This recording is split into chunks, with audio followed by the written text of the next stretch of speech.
Oke, selamat sore ya di Jambu Adis, adik-adik sekalian. Video ini dibuat khusus untuk adik-adik terutama angkatan yang semester 7 ya, yang baru di semester ini mengajukan skripsi. Oke, sebelumnya Ibu apresiasi dulu bahwa semester ini sudah cukup banyak yang mengajukan judul, yang mana itu adalah awal yang baik ya, hal yang baik. Dan eh, sesuai dengan job desk Kaprodi, Bu Adis juga meng-ACC dan mensortirnya, men-screeningnya itu dengan serius gitu ya, dengan penuh pertimbangan, terutama pertimbangan utamanya adalah judul tersebut belum pernah diambil sebelumnya gitu ya. Oke, Dek. Hari ini Ibu menemukan eh, sedikit fenomena ya, fenomena kecil bahwa adik-adik itu mengalami kebingungan yang besar terhadap tugas akhir ini, terutama yang berbentuk skripsi gitu ya.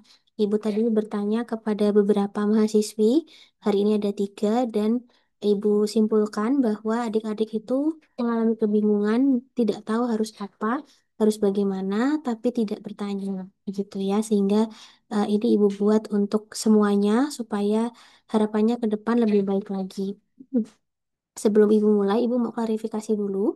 Adik-adik, eh, setelah adik-adik melalui prosesi tepat, kemudian mengisi buku yang sering disebut sebagai buku merah ya, karena sampai hari ini masih dominan yang mengambil opsi buku merah, itu tidak berarti adik-adik belum mendapatkan judul. Gitu. Kalau adik-adik lihat di form FK03 pun diisi tepat, itu judulnya adalah disetujui. Ya, bahkan saya lengkapi dengan stempel approve, berarti memang disetujui. Sehingga judul itu adalah hak adik-adik dan kewajiban adik-adik untuk dilanjutkan ke dalam proposal. Ya, sehingga bukan berarti setelah itu disetujui, adik-adik eh, apa ya, membuat gitu ya, membuat opsi lagi untuk nanti judulnya dirubah atau tanda kutip mengusahakan perubahan judul, tidak seperti itu ya. Jadi kalau sudah di-approve di ACC, maka judul itulah yang harus adik-adik kerjakan dan adik-adik usahakan sampai lulus, amin gitu ya. Oke, ini Ibu beri judul catatan penting tugas akhir. Ada beberapa hal ya. Do itu artinya yang harus adik-adik lakukan adalah yang pertama konsisten dan konsekuen. Dimulai dari judul, kalau sudah mendapatkan judul tersebut, maka harus dikerjakan secara konsekuen.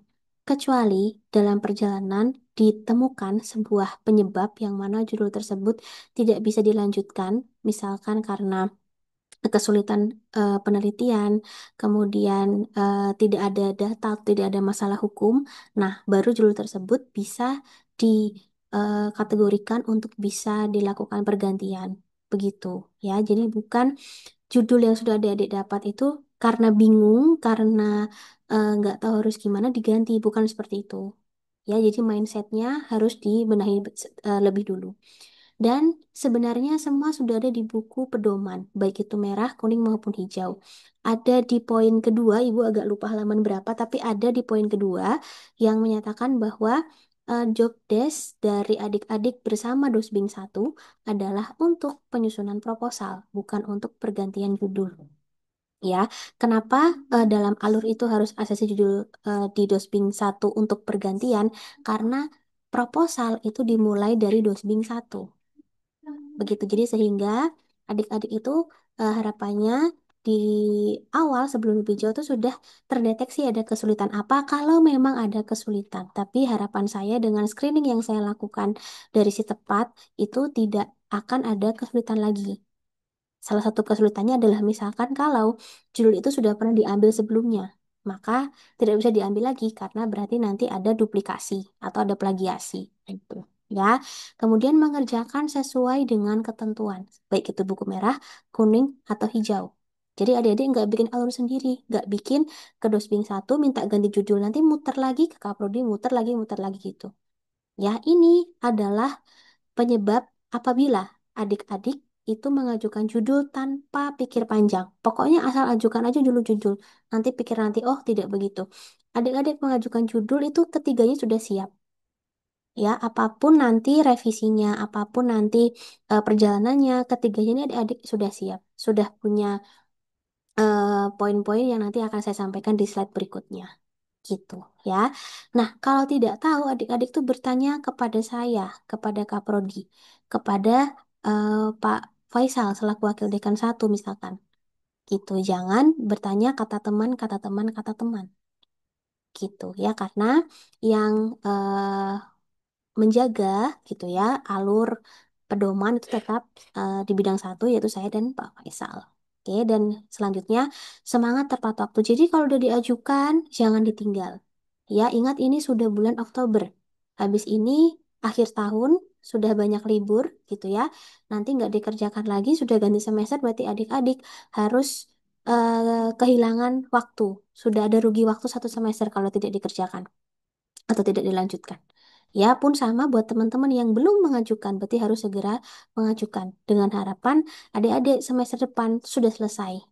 Harapannya begitu. Bisa asal mau, bisa asal semangat. Ya. Nah, membuat proposal setelah ACC buku merah, kuning, atau hijau itu bersama dengan Dusping satu. Oke, ingat ya, setelah ACC buku merah, kuning, hijau itu adalah proposal. Jadi adik-adik menghadap Pusping satu itu judulnya sudah dilengkapi dengan proposal. Gitu paling tidak adik-adik itu sudah sampai rumusan masalah gitu. Ya, sehingga nanti nggak ngerombak lagi dari awal, judulnya ganti dan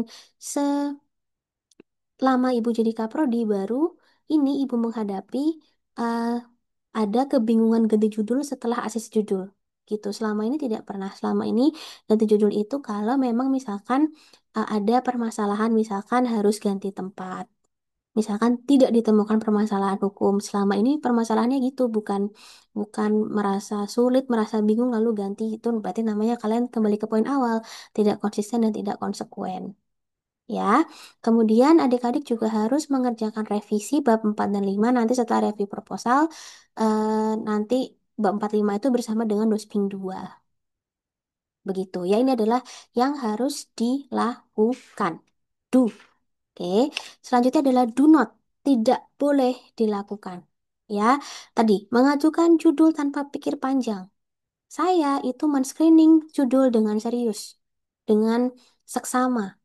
Jadi jangan kalian asik udah dapet judul. Bukan, tapi oke saya dapet judul, next saya harus buat proposalnya. Alhamdulillah puji syukur kalau sebelum kalian mengajukan kan sudah punya draft singkatnya. Ini gimana sih caranya?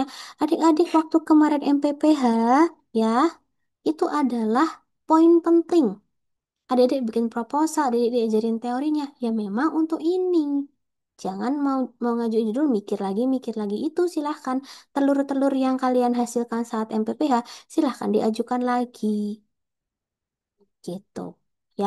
Dan juga jangan mengubah judul di luar alur nanti karena bingung karena apa berubah lagi judulnya. Kalau adik-adik lihat panduan yang ibu share perubahan judul itu eh, ketika tadi ya ada kesulitan yang ditemukan bersama Dusbing satu dan itu memang urgent gitu ya. Misalkan atau mungkin ada kesalahan penyebutan tempat gitu ya. Nah, itu yang harus dibenahi karena itu fatal gitu ya. Atau saat review proposal.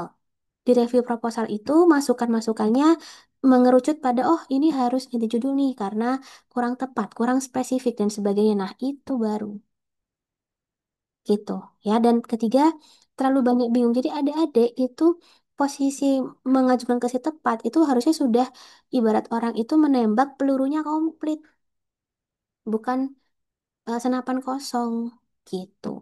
Ya, saya lagi kalau bingung silahkan tanya kepada Kaprodi. Ya, atau minimal tanya kepada teman yang sudah berjalannya tuh cukup lancar gitu ya. Kalian kan bisa lihat, oh temanku yang ini jalannya lumayan nih lancar. Tanyalah, sharing gitu boleh. Oke, tidak mengerjakan revisi. Nanti si topatku nggak di ACC, padahal ada revisinya. Terus udah revisi sekali hilang.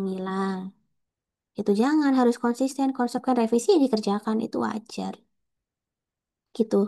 Kalau semua tidak dikerjakan, nanti akhirnya apa? Tidak tepat waktu, lulusnya mundur. kerugian waktu, kerugian biaya, kerugian eh apa namanya timing gitu ya. Yang lain mungkin nanti ngelihat teman lain udah apa-apa nanti makin mutung gitu. Nah itu sebenarnya bisa disiasati dengan teman-teman adik-adik tepat waktu semuanya. Oke, kemudian Ibu akan bagikan sedikit tips and trick ya. Ini sedikit aja karena sebenarnya proses ini adalah di MPPH dan bersama Dosping gitu ya. Pasti bingung, aduh latar belakang, bingung lagi nih. Ibu kasih sedikit. Latar belakang itu bersifat umum ke khusus. Ya, ini metode cara yang paling mudah. Terus dalam latar belakang silahkan munculkan hal-hal nih yang sudah terpampang ya. Gap dan permasalahan hukum, kebaruan apa yang membedakan penelitian kalian dengan penelitian lainnya, data awal ini bisa bentuk tabel, bisa bentuk gambar atau grafik sederhana. Nanti akan diperdalam di bab 45, tapi boleh dimunculkan di eh, latar belakang singkatnya. Dan munculkan dasar hukumnya. UUD itu kalau UUD ya pasal berapa, undang-undang pasal berapa, dan seterusnya. KUHP baru pasal berapa, KUHP lama nanti bandingannya apa, itu dimunculkan di latar belakang. Ya, terus kemudian rumusan masalah adalah kristalisasi latar belakang. Jadi tadi di poin tadi yang ada permasalahan hukum itu nanti dipertegas dalam rumusan masalah. Rumusan masalah diawali oleh kata tanya. Lazimnya apa atau bagaimana? Lazimnya selama ini rumusan masalah cukup dua saja. Ya, kemudian itu yang bisa saya sampaikan adik-adik. Ini cukup singkat tapi semoga bisa menjadi semangat gitu buat semua dan tidak ada kebingungan ke depan lainnya sehingga proses skripsi untuk angkatan semester 7 ini bisa berlangsung dengan lancar. Ya, tidak banyak bingung dan bisa tepat waktu. Gitu ya. Ini sebentar lagi wisuda yang Oktober. Ada wisuda lagi periode di bulan Mei tahun depan gitu ya. Ini adalah kesempatan adik-adik untuk semangat supaya bisa segera lulus, bisa segera selesai gitu. Oke, sekian dari saya. Ingat pesan-pesan saya, jangan banyak bingung lagi dan harus berani bertanya. Oke, saya tunggu nama-nama adik-adik dalam daftar seminar atau review proposal juga dalam daftar sidang akhir. Oke, sukses dan selalu semangat.